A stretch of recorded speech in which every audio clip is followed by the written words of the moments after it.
Bismillahirrahmanirrahim. Assalamualaikum warahmatullahi wabarakatuh. Alhamdulillah, na'maduhu wa nasta'inuhu wa nastaghfiruh wa na'udzu billahi min shururi anfusina wa min sayyiati a'malina. May yahdihillahu fala mudilla lahu wa may yudlil fala hadiya lahu. Asyhadu an la ilaha illallah wahdahu la syarika lahu wa asyhadu anna Muhammadan abduhu wa rasuluh la nabiyya ba'dahu. Dalam kesempatan kali ini Ulun akan membawakan sebuah kultum yang bertemakan tentang mendidik anak Gen Z agar dekat dengan Al-Quran. Kaum muslimin yang berbahagia rahimahumullah. Al-Quran adalah kitab suci umat Islam yang diwahyukan oleh Allah kepada Nabi Muhammad melalui malaikat Jibril. Maka dari itu kita sebagai umat muslim harus menjaga dan mencintai Al-Quran sejak ini. Kecintaan anak pada Al-Quran harus ditanam dan dipupuk sedini mungkin. Al-Quran adalah petunjuk hidup yang sempurna dan sumber kebahagiaan yang tidak ternilai. Pada zaman serba digital ini, kita melihat banyak tantangan dalam menjaga hubungan kita dengan Al-Quran.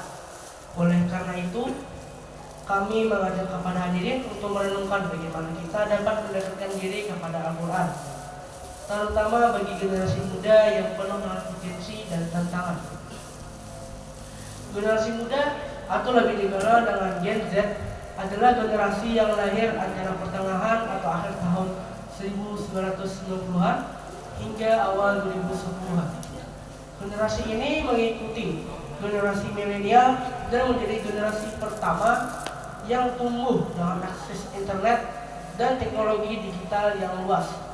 Gen Z lahir dan tumbuh pada masa teknologi yang sudah canggih. Apa yang dilihat dan didengar akan menjadi warna hidup mereka. Itulah yang harus menjadi perhatian kita. Jangan sampai warna dalam hidup generasi kita jauh dari Al-Quran. Al-Quran memiliki peranan yang sangat penting dalam membentukkan karakter generasi muda. Al-Quran harus senantiasa ditanamkan dalam jiwa umat muslim, terutama generasi muda saat ini. Belajar dari sejarah Al-Quran memberikan keberhasilan bagi Nabi Muhammad SAW dalam mencetak manusia yang memiliki akidah serta akhlak yang baik dan kuat. Lantas, bagaimana mencetak generasi muda agar dekat dengan Al-Quran? Pertama, memahami Al-Quran sebagai sumber petunjuk hidup. Allah Subhanahu wa Ta'ala berfirman pada surah Al-Baqarah ayat 2. Kitab Al-Quran ini tidak ada keraguan padanya, petunjuk bagi mereka yang bertakwa.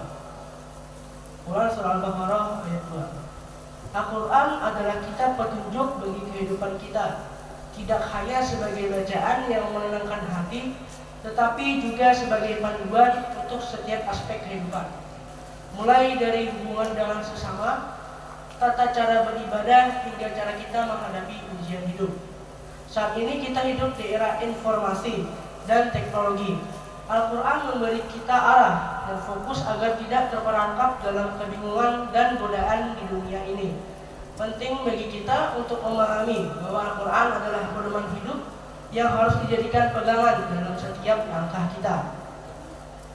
Kedua, menumbuhkan rasa cinta kepada Al-Quran. Pada generasi muda, kita harus tumbuhkan kecintaan kepada Al-Quran.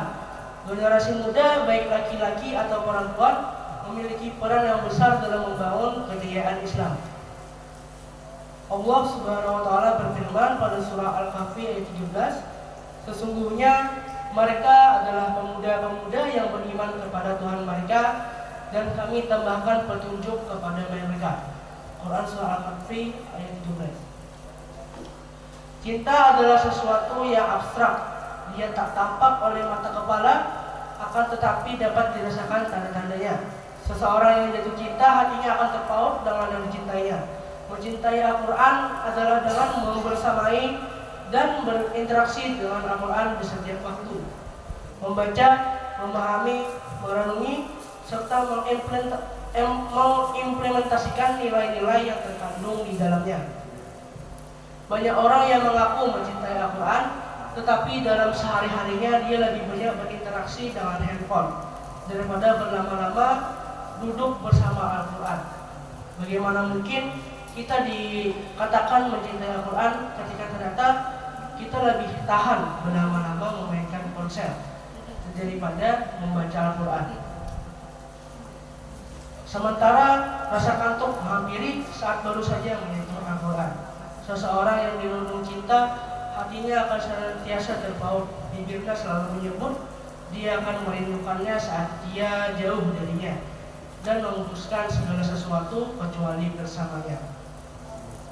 Mungkin segini saja yang dapat saya sampaikan. Semoga yang sampaikan ini dapat berguna untuk kita semua.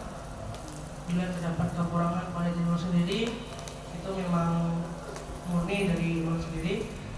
Bila terdapat kelebihan, itu datangnya dari Allah Subhanahu wa Ta'ala. Mari kita akhiri kutung pada malam ini dan membaca Alhamdulillah. Assalamualaikum warahmatullahi wabarakatuh.